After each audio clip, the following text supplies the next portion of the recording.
আসসালামু আলাইকুম ভিউয়ার্স, আজকে আমরা দেখাবো দুধ রুটি বানাবার একদম সহজ রেসিপি। এবং এই দুধ রুটিটা কিন্তু খুবই সহজ একটা সিস্টেম। এই সিস্টেমে আপনার এই দুধ রুটিটা কিন্তু হিউজ পরিমাণ চলে, যেটা আপনার বইলে বোঝানো যাবে না। আপনি যদি একবার কইলে মানে একটা ট্রাই হিসেবে কইলে দেখতে পারেন, আপনার কইলে আপনার এলাকায় দুই একটা দোকান দুই দেখতে পারেন যে আমি ট্রাই করলাম যে কী পরিমাণ চলে, দিলে গিয়ে বুঝতে পারবেন। এবং এটা লাভের অংশ একটু কম থাকলে কিন্তু মালটা কিন্তু অনেক বেশি পরিমাণ চলে। যদি মাল বেশি চলে এক্ষেত্রে যদি লাভ একটু কম হয় তাহলেও কিন্তু ভালো।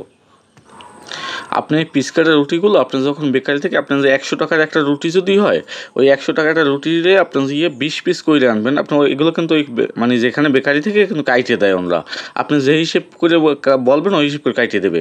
এভাবে 100 টাকার একটা রুটি মানে 20 পিস করবেন। এরপর হচ্ছে গিয়ে ওইটাকে ত্রিভুজ করে কাটতে হবে মাঝখান দিয়ে।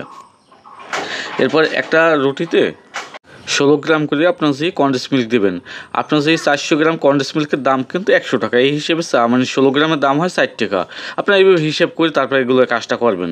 এভাবে উপরে তো মানে মাখাই নিয়ে দুধটাকে তারপর উপরে আর একটা পিস দিয়ে জোড়া লাগাইতে হবে। এভাবে আপনি কিন্তু মিলেই দেবেন, মিলেই দিলে কিন্তু জিনিসটা সুন্দর দেখাবে, কিন্তু অনেকটাই ভালো লাগবে দেখতে। আর এইভাবেই কিন্তু আপনার যে এটা পলিব্যাগ করে দিতে হবে, এইভাবে মিলেই রাখিয়ে দেবেন প্রথমে। আমার এই সবগুলো কিন্তু হয়ে গেছে। এরপর উপরে একটা টিস্যু টিস্যু দিয়ে একটা মোড়াই দিতে হইবে। টিস্যু দিয়ে মোড়াই দিলে কিন্তু দেখতে কিন্তু আরও সুন্দর লাগবে। টিস্যু দিয়ে যদি মোড়াই দেন তাহলে কিন্তু একটার সাথে একটা মানে জোড়াটা সুইটে যাওয়ার কোনো সম্ভাবনা থাকবে না, এবং দেখতে কিন্তু অনেকটাই ভালো লাগবে। এরপর আপনার একটা পলি ব্যাগে ভইরা আপনি 10 পিস করেন। 10 পিস আপনার 10-15 150 টাকা। আপনি যদি 120 টাকায় পাইকারি দেন, দোকানদার বিক্রি করবে 10-15 150 টাকা। এই সিস্টেমে আপনি কিন্তু ব্যবসাটা শুরু করতে পারেন।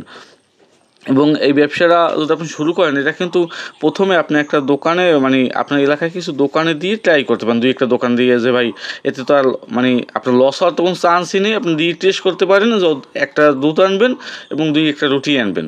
রুটি এনে আপনি দোকান দিয়ে দেখতে পারেন যে এটা চলে কিনা। যদি চলে আপনার এলাকায় তাহলে আপনি যে এই ব্যবসাটা শুরু করতে পারেন বড় পরিসরে। আর যদি না চলে তাহলে তো ওইখানে এই জিনিসটা অফ করে দিতে পারেন। এটা কিন্তু আমার এলাকায় অ্যাভেলেবেল চলে, কিন্তু এই কাজটা কিন্তু মানে সচরাচর চালু নয়। এই ব্যবসাটা করে দেখতে পারেন আপনার যদি ভালো চলে তাহলে আপনি যদি কন্টিনিউ করে দেবেন, আর যদি না চলে তো ওইখানে অফ করে দেবেন। এটা করতে হলে শুধু একটা কন্ডেন্স মিল্ক লাগবে। একটা কন্ডেন্স মিল্কের দাম হলো যে 100 টাকা 400 গ্রামের, এবং একটা টিস্যু পেপার লাগবে, এবং এবার পিস কাটা রুটি লাগবে, এবং আপনার যদি 12-14 এই সাইজের পিপি লাগবে।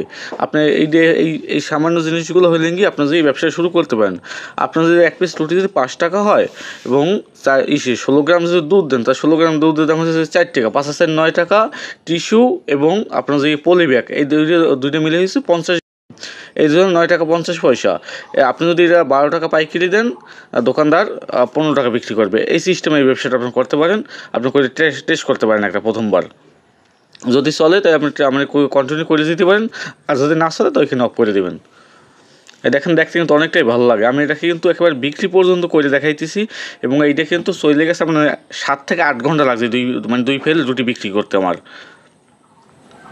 এটা কিন্তু ফরিদ ভাইয়ের দোকান দিচ্ছি। এটা কিন্তু আসলে আমি কিন্তু অনেক কিছু মানে বিক্রি করে আগে দেখি যে জিনিসটা চলে কিনা। যদি আমার এলাকায় চলে তাহলে ভিডিও বানাই, আর যদি না চলে তাহলে ভিডিও বানাই। এটা এর আগে যে দিয়েছিলাম, এগুলো কিন্তু মালটা কিন্তু এখনও রয়ে গেছে দুই পিস। এই দেখেন।